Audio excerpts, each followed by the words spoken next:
we've shared together. Thank you that we're here this afternoon to learn about the wonders of your creation, the way you've made us wonderfully and marvelously, and the easily accessible health principles that can optimize our bodies and our health. So, Father, we just pray that you bless Dr. Rachel as she presents to us, and that we'd be able to take on board at least one or two things that would be of real super benefit to us. We ask this in your kind and loving name. Amen.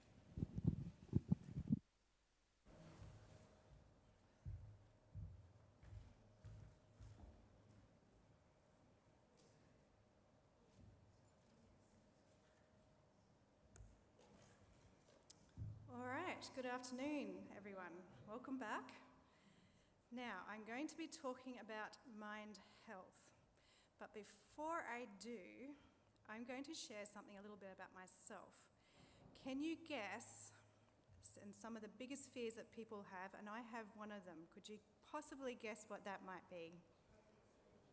Public speaking, yes.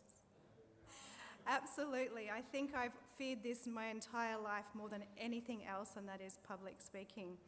And you might, why on earth I am up the front here doing the very thing that I fear. And that was because I learned a principle quite a long time ago, and that was actually a principle my husband shared, and that was God is not so concerned with your abilities, but with your availabilities.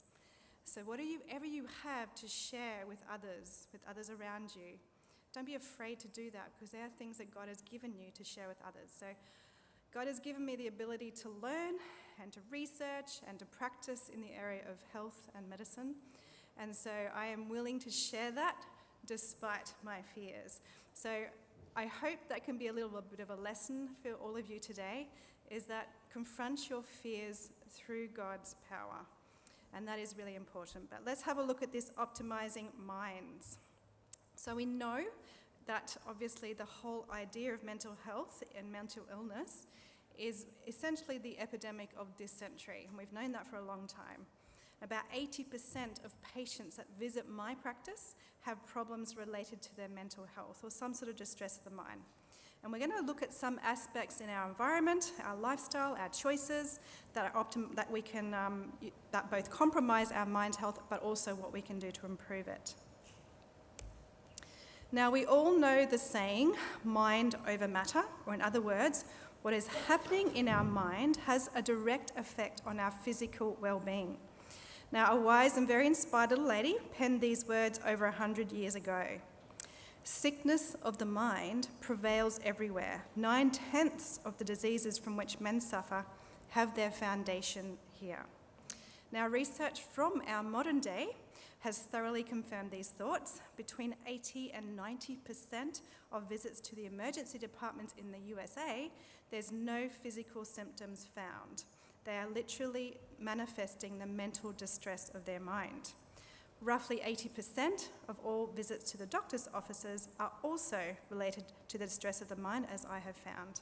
And about 70 to 80% at least of all health-related complaints are precipitated or aggravated by distress. Now, that includes anything you could possibly think of, from acne to diabetes to all sorts of infectious diseases, migraines, even cancer has some foundation in distress of the mind as well. So it is very important for our overall health that we address some of these things. Now, there are multiple identified causes of mental distress, and these are things that cause significant blows to your mind. And we're going to look at the main ones. So bear in mind, though, you often need more than one or several of these factors to combine together in order for you to develop something into that level of distress or mental illness. But let's have a look at these. Genetic issues, so there is something that can run in your family. You can't change the inheritance of these factors, but you can certainly change the expression of those genes. If there is, however, a family history of depression or suicide in a first-degree relative, it will certainly increase your risk of mental illness. Childhood stresses. Now, this is how you were raised, the environment you grew up in, and how this affects your thinking. And some of these aspects may include being from a broken family, physical, verbal, or sexual abuse, neglect, or living with or being raised by someone who has alcohol or drug addictions, for example, or even just excessive expectations as you're growing up from those around you. There's also exposure to a variety of toxins that might be lead or mercury, arsenic, bismuth. There's a whole range of toxins potentially that you could have been exposed to that can lead to mental illness. Medical conditions. Certainly things such as heart attacks, stroke, cancer, poorly controlled diabetes, head injuries, chronic pain, all of these things can also contribute to the development of poor mental health. And of course, addictions themselves, whether it's alcohol, tobacco, recreational drugs, daily use of addictive sleeping pills, so medications, caffeine, all of these things can impact your mental health as well. The other one is social stresses, so the absence of social supports, negative or stressful life events, being in a low socioeconomic status, being raised by people that aren't your parents, and having immediate family members with addictions as well. And this is the bit that we can really target, and it is fundamental. Lifestyle choices. So this encompasses a whole range of things that we'll be addressing, from your dietary habits to nutritional deficiencies. You might not have any regular exercise, insufficient exposure to sunlight, lack of fresh air, poor sleeping habits. These things we can do something about and have a huge impact on your mental health. Now, this is where we find our frontal lobe in our brains, and really we would call this the control center. So the orange bit that you're seeing on the screen is that frontal lobe. It's the largest of the 4 lobes in our brain, and this actually continues to develop from the time of conception to about 30 years of age. So it keeps developing right into your early adulthood. So we're going to have a little bit of a neuroscience lesson. Love to give you all a bit of a lesson about what goes on here. And we're going to talk a little bit about this function of the frontal lobe.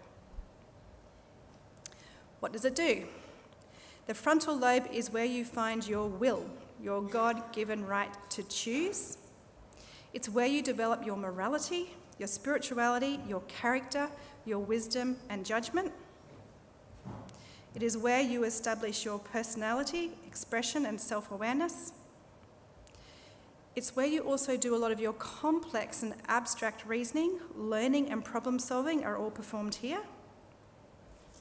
And also organisation and planning behaviours and the activities such as these, they're all driven by that frontal lobe. It is also where you actually expand your speech and language skills. It helps you to pay attention and concentrate. Your working memory is established in the frontal lobe. All of your voluntary body movements, including the complex sequences and fine motor skills, are controlled through the frontal lobe. And with particular respect to mental health issues, the following 4 are very important, which includes regulation of your emotions and moods, controlling impulses and social behaviours, and sourcing that motivation and happiness. So you can really see, given that huge list of functions of this frontal lobe, how important it is to really protect that part of your brain and let it develop to its maximum potential. Now, does anyone know the story of Phineas Gage? Very interesting gentleman. He actually gave us a huge number of, a large understanding of what actually is going on in the brain because of a very unfortunate accident that this man had. But I'll share a little bit about who this man was.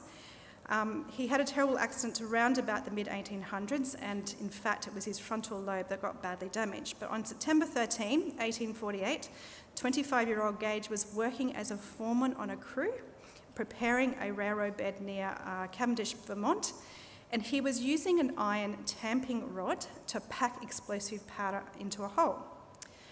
Now, you have to be very careful when you do this job. You have to be very careful that you don't ever cause a spark to ignite as you're doing that job. Unfortunately, he was a little bit careless at one point. The powder was detonated and it sent that rod over 1 metre long and 3 centimetres wide, hurling upward. It penetrated through his left cheek, tore through his brain and exited the skull before landing about 25 metres away. Now, Interestingly, Cage not only survived the initial injury, but was able to speak and walk to a nearby cart so he could be taken into town to be seen by a doctor. And he was still conscious later that evening, was able to recount the names of all his co-workers. He even survived a terrible infection in the brain that occurred several days later. However, he was a very changed man. Prior to the injury, he was known to be hardworking, motivated, energetic, shrewd, very moral and family man with a gentle personality. After the brain injury, he became very crude or rude. He was irreverent, he was profane, disrespectful, unable to accept advice, plan or to hold down a job. Now, there is some evidence that several years later he recovered some of that function of his forebrain and he had a bit of sustained employment, but unfortunately about 12 years after that accident he passed away from uncontrollable seizures.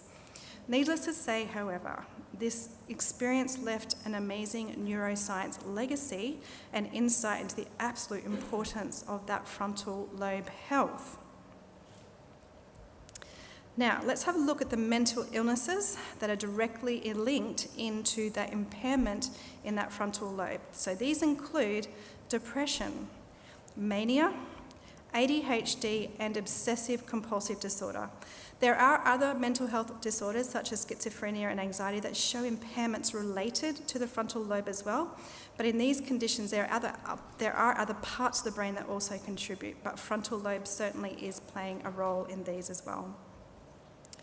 Now, earlier we mentioned that lifestyle factors play an important role, and there is so much in our lifestyle choices that also can compromise and do damage to that frontal lobe. Some examples include low carbohydrate diets, the ones that are really famous at the moment for weight loss, and a variety of other things.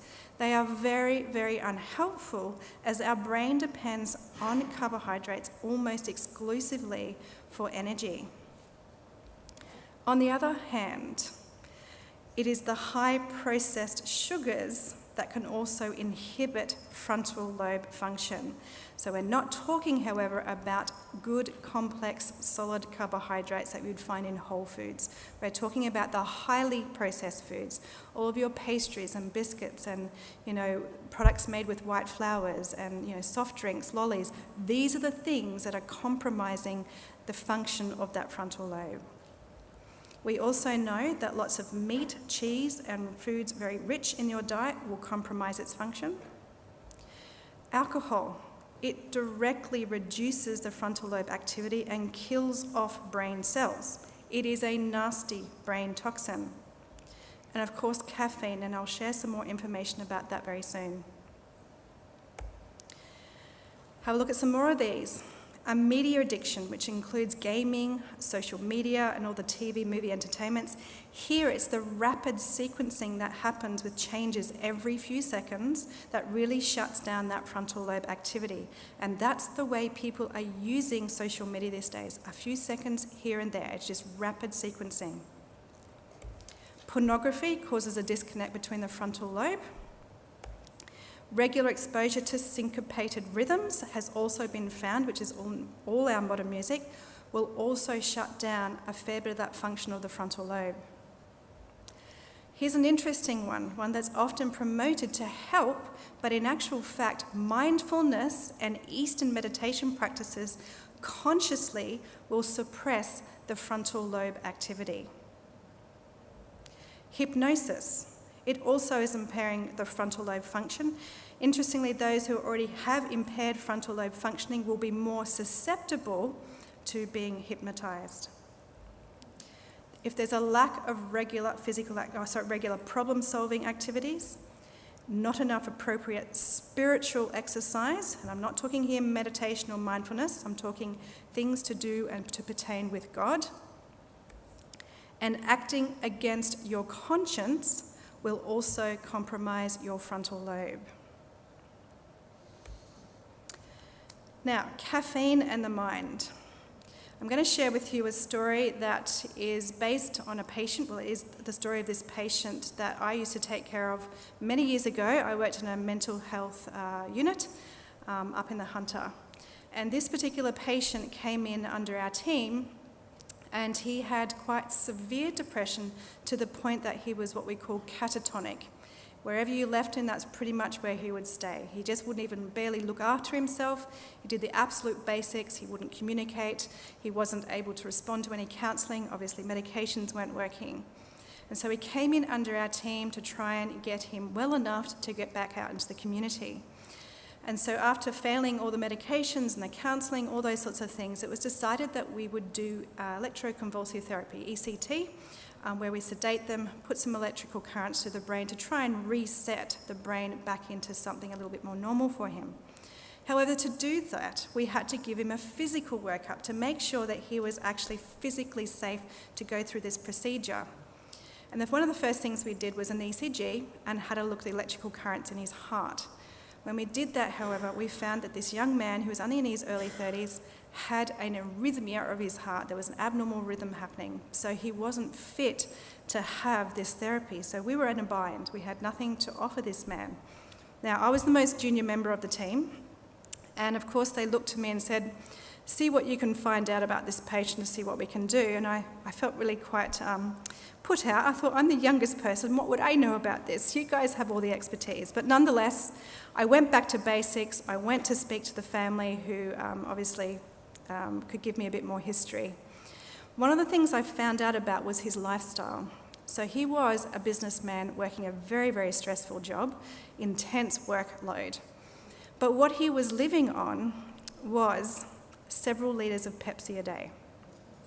He was living on that. That's what he was using to keep himself going. And we're talking anywhere in excess of 4 litres per day. Now, I thought that's interesting. Maybe there is a connection here. This is before I had knowledge of all of these things, but I thought there may be a connection here with his mental health.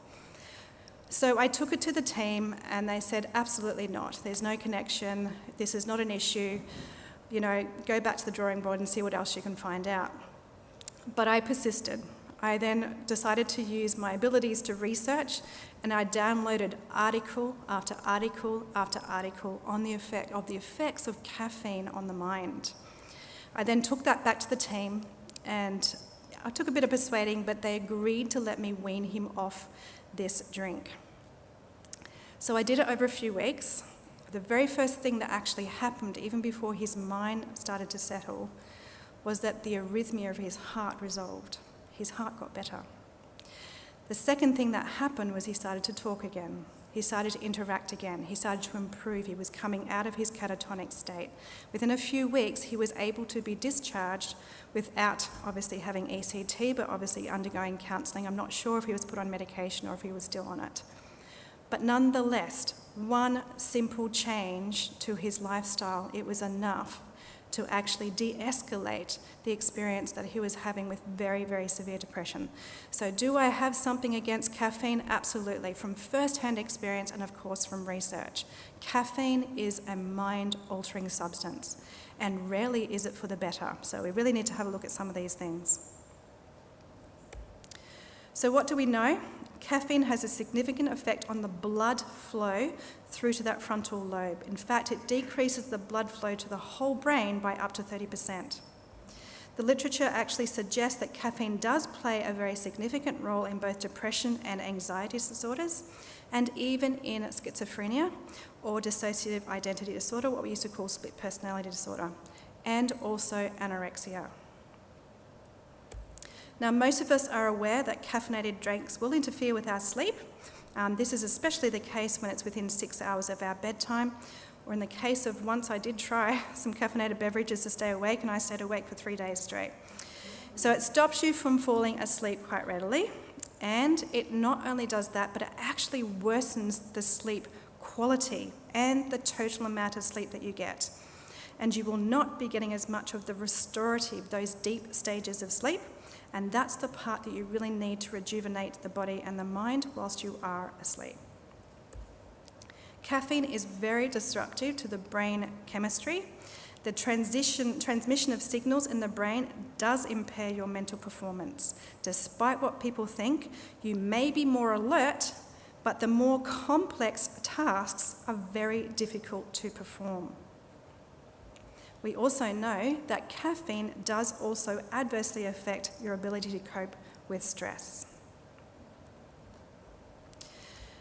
Now, we've addressed many of the things that can compromise our minds, so we're actually going to go back to the other way. Let's look at some of the lifestyle measures and natural aids that can strengthen that frontal lobe in particular and our overall brain function.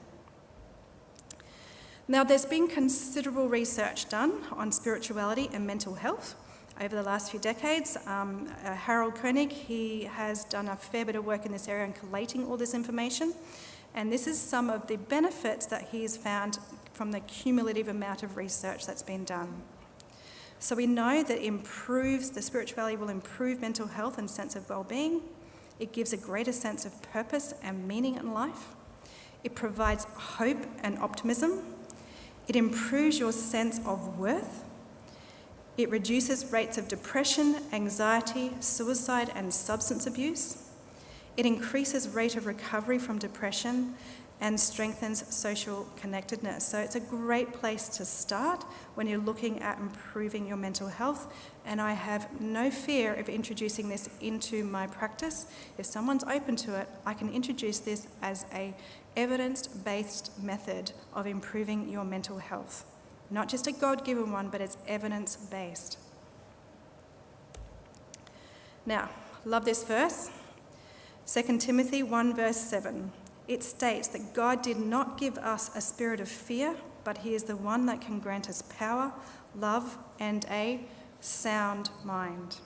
It is no wonder that spirituality is so important, and an active spirituality and a relationship with God is so important when it comes to your mental health. Now, before we move on to some other lifestyle measures, I was sent this little truism once, and I just wanted to put this on there. So food, and often very poor choices in this regard, is the most abused anxiety drug, but conversely, exercise is the most underutilized antidepressant. It is very true. So diet plays a very important role in your mental well-being. The whole food, plant-based diet, the one with all those fruits and vegetables, nuts, seeds, and grains in their whole or very minimally processed form, has been shown in so many studies now to decrease your risk of anxiety and depression. It will improve your mood overall. It will help to prevent that concept of brain fog and fatigue. And mental illnesses, such as depression, have been linked to inflammation of the brain and imbalances of brain chemicals called neurotransmitters. All the plant foods are highly anti-inflammatory. They have antioxidants and phytonutrients which have been shown to repair damage, decrease inflammation in the brain, and restore the balance of neurotransmitters. I'm going to give you just one example of thousands. Now, many people with depression have high levels of an enzyme called the monoamine oxidase, or MAO, in the brain. Now, this is the enzyme that breaks down serotonin, dopamine, and noradrenaline, which are really important neurotransmitters that help to regulate our moods. Now, too much of this MAO enzyme means not enough of all these mood-regulating chemicals. This, in turn, can lead to depression, amongst other things. There is one particular nutrient, quercetin. It's found in berries, red apples, red onions, and a variety of other foods that can inhibit this MAO enzyme and increase all those important neurotransmitters. So it acts as a natural antidepressant, just like some of our medications. So throughout this plant-based food diet, you will find loads of these types of really important chemicals that will act as mood stabilizers and antidepressants. It's amazing. What are some other things that are really important? We need to avoid the sugar-rich, highly processed foods. They are very neurotoxic and inflammatory to the brain.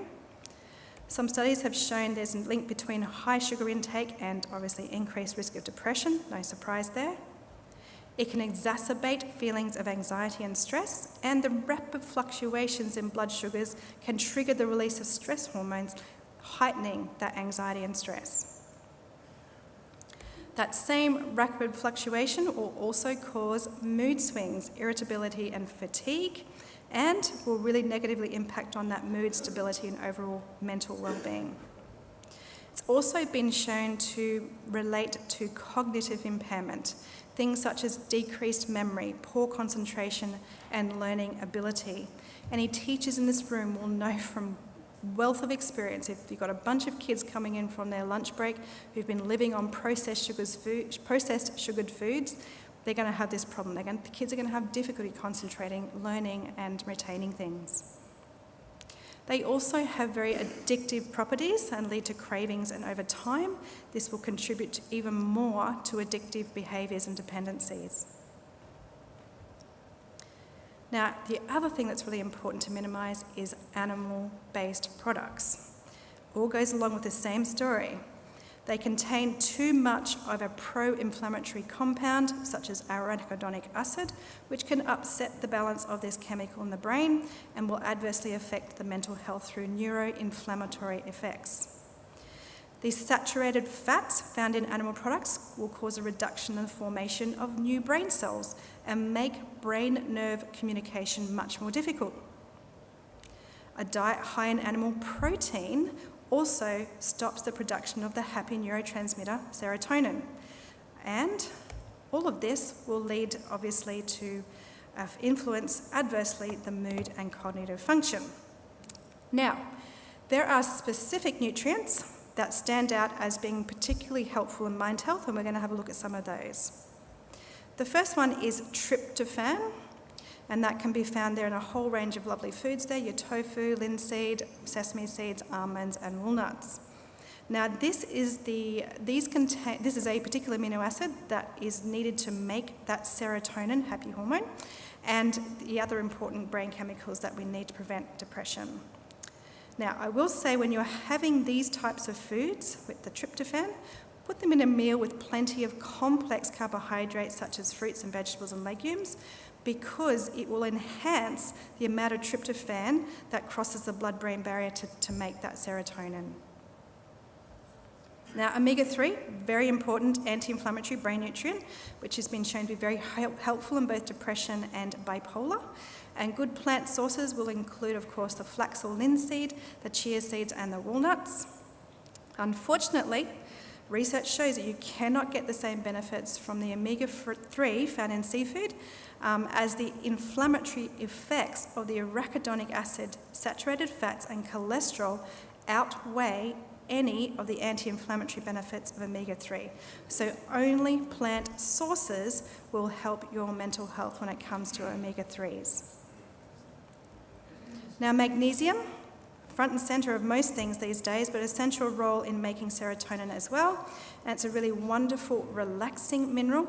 And it's found in healthy amounts in all of your leafy greens, your nuts, your seeds, legumes, and whole grains.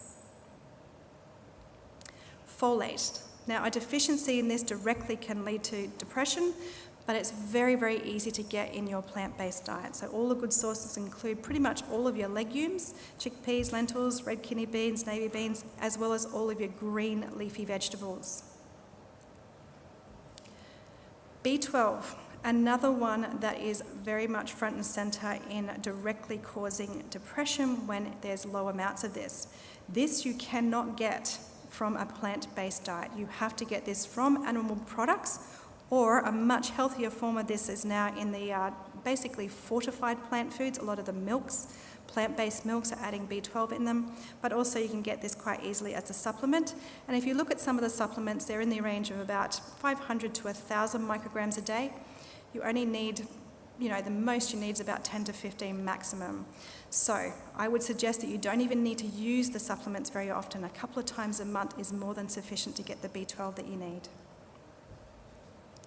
And B6, another really important one. A deficiency is another direct cause, but it's actually quite difficult to get deficient in B6 because it can be so easily found in our diet. And you've got a list there of all the chickpeas and the potatoes, avocados, bananas, and your leafy greens. Let's have a look at physical activity. So the research shows that moderate exercise several times a week halves your risk of developing depression compared to those who exercise only occasionally or not at all. Regular exercise will increase the serotonin levels in the brain, which improves the mood.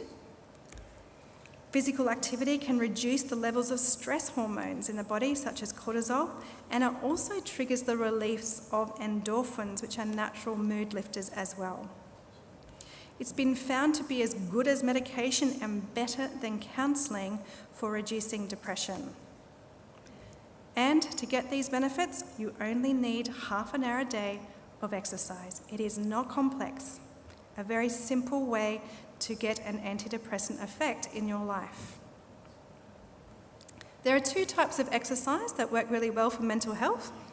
The first is aerobic exercise, the one that makes you huff and puff. So we've got some examples there: walking, cycling, jogging, and swimming. All of these improve the circulation to the brain. And aerobic exercise has been consistently and repeatedly linked to improvements in mood, reduced symptoms of anxiety and depression. The second type is resistance exercise. This is the type that helps to build your strength, so weights, resistance bands, or any sort of body weight exercises. And this type of exercise is the big winner for that endorphin release. It really helps to lift the mood, and it also improves the body image. Now, if you really want to take exercise to the next level for your mental health, try exercising in nature. So outdoor activities in the natural environment, such as bushwalking, hiking, trail cycling and riding, these all provide additional benefits. Spending time in nature has been linked to reduced stress, improved mood and enhanced feelings of well-being. This type of exercise is probably the big winner for enhanced release of endorphins. Now, there's one form of exercise, including myself, that many people find most pleasurable, and that's from all walks of life around the world. Now, there is a special little bacterium, Mycobacterium vacei. It's an organism found in the soil, compost and leaf mold, and it lights up the neurotransmitters that release serotonin, the mood-boosting chemical. Just the smell of it has that effect on your brain. Not that I suggest you go and find lots of moldy leaves, but nonetheless, all of this stuff is in our gardens every day. So gardening has been shown to reduce negative emotions and boost positive ones, has a soothing impact on conditions like depression, stress, anxiety, tension, and fatigue. It reduces fear, anger, and pain, and it can even improve your longevity. So it's a great form of aerobic exercise, it's a great form of resistance exercise, and you're in nature. So all three of them, you're getting that benefit through gardening. I wonder if that's what we were all designed to do from the beginning. Sunlight, sunshine, really positive impact on our mental health. The vitamin D that we produce in response to sunlight helps to regulate our mood. Low levels of vitamin D have been associated with increased risk of depression and other mood disorders. Exposure to sunlight actually increases the serotonin, that happy chemical in the brain, and it will improve the mood and decrease symptoms of both anxiety and depression. It helps to regulate the body clock, and it will improve the sleep quality, which will have an impact as well on your mental health. It's been shown to reduce stress hormones and obviously all the corresponding feelings that go with that. It improves brain function, or cognitive function we would call. Concentration, alertness, all of these improve with adequate exposure to sunlight. But overall, across the studies, sunshine has been shown to improve the mood, reduce stress, and decrease the symptoms of depression and anxiety. Let's talk water, hydration. Being well hydrated is important. Drinking enough water throughout the day helps to ensure that your brain receives an adequate supply of oxygen and nutrients and supports that natural detoxification process in the brain. Now, when you're well hydrated, studies have showed that you'll have a much more positive mood and better emotional stability. Conversely, if you're dehydrated, your mood will decline, you'll have more tension, irritability, and fatigue. Drinking plenty of water can have a calming and relaxing effect on you because it helps to regulate those stress hormones and subsequently lead to reduced stress and anxiety. It's been shown to increase energy and motivation levels, Being well hydrated is important for that cognitive function again. It will enhance concentration, alertness, problem-solving skills, and overall performance. We also know it promotes better quality sleep. How much do you need? That's the same recipe again that we've heard before. 30 mils for every kilogram of your body weight while you're at rest, up to 40 mils if you're physically active, to a maximum about 2.5 to 3 litres absolutely. If you're a larger person, go closer to the 3. If you're smaller, no more than 2 to 2.5. Sleep. It has very close links to our mental health, but it's a very strong bi-directional relationship. Now, what do I mean by that is that poor sleep is both the cause and the consequence of mental illness. So 40% of people with insomnia will develop a mental health disorder, and the risk of major depression in insomniacs was 40 times higher than those without insomnia, so it goes both ways. A sleeping brain works through all our thoughts and memories of the day, and a lack of sleep, which is considered less than 6 hours per night, has been shown to particularly interfere with the consolidation, putting together the positive experiences and emotions. So this in turn will have a negative effect on our mood and emotional reactions while we're awake. So conversely, research has also shown that sleeping more than 9 hours also has a similar effect. It actually increases your risk of depression and anxiety. So it seems to be a really good window of time between that 7 to 8 hours per night. Seems like a no-brainer, this one, avoid a negative attitude, but pessimism is a predictor of anxiety, perceived stress, and self-rated lack of physical health. It is actually more important to avoid negative thinking than to be optimistic. So as soon as you're aware of you having unconstructive negative thoughts, it is really important that you replace them with something that's either neutral or positive. Good social supports. What can we say about this? Well, staying connected, face-to-face relationships here through family and or friends is absolutely vital for our mental health. And we've known for a very long time that loneliness and isolation leads to withdrawal and mental illness. And we've also seen this lead to alcohol abuse, drug abuse, personality disorders, and suicidal thoughts. So it is a very important thing. Having strong relationships will enhance your sense of belonging, value, safety, and security. It will provide very positive effects on the mood. It will improve your sleeping patterns. It's been shown to decrease the risk of depression, anxiety, and even dementia. It also improves the recovery from stress and mental illness, including anxiety and depression. So as much as possible, we need to foster those face-to-face relationships with those around us. Now, we're all pretty familiar with these sorts of scenes now, aren't we? Whether it's family or friends, how common it is to see these pictures. We're all in the same room, but all on our devices, whether it's surfing the internet, spending time on the computer for whatever reason. Sometimes the very people who are beside each other are too busy communicating on their phones to even notice each other. It is quite sad. Now, it is becoming more and more apparent that the social media and the internet is not a method of connecting, but is a method of disconnecting. It is contributing to a pandemic of loneliness and isolation, especially in those spending more than 2 hours a day on their devices. Now, if you're not sure if you're one of those or not, just check the time that you spend on your device each day and see how much you're actually spending there. But in these individuals, there is a strong increased risk of depression, anxiety, self-harm, and suicidal thoughts. Teenagers and young adults are particularly prone to these effects, and these are the ones that are using it. Somebody shared with me that on average, these people are using their devices for 7 to 8 hours each day. So think about the effect that is having on them. Aside from the pure effect of being exposed to that much electromagnetic radiation, it boggles the mind. Now, there is a special blessing that comes with serving others or volunteering your time, particularly with regard to mental health. It does improve the mood, it alleviates some of the stress, and it does this by releasing the relaxing neurotransmitter, dopamine.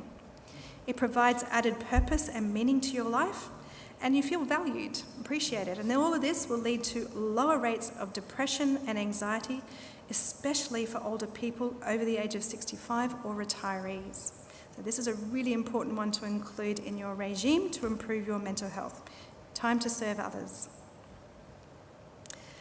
Let's go into some of the herbs, some of the gentle remedies that we can use to just enhance our mental health. Now, passion flower, one of my absolute favourites, most beautiful vine, very, very easy to grow, grows like a weed. However, it's a herbal remedy that provides some gentle sedative properties on the nervous system and helps particularly with anxiety. I think out of all the herbs, I would put this as number one for treatment of insomnia and anxiety disorders, but specifically for insomnia. It's probably one of the most powerful ones that I've seen its effects on. But essentially, if there's any restlessness or irritability associated with the anxiety, this is a really good one. It actually has some benefits with nerve pain, and the dose there is about 3 grams of the dried plant daily, so it's the above ground part of the plant.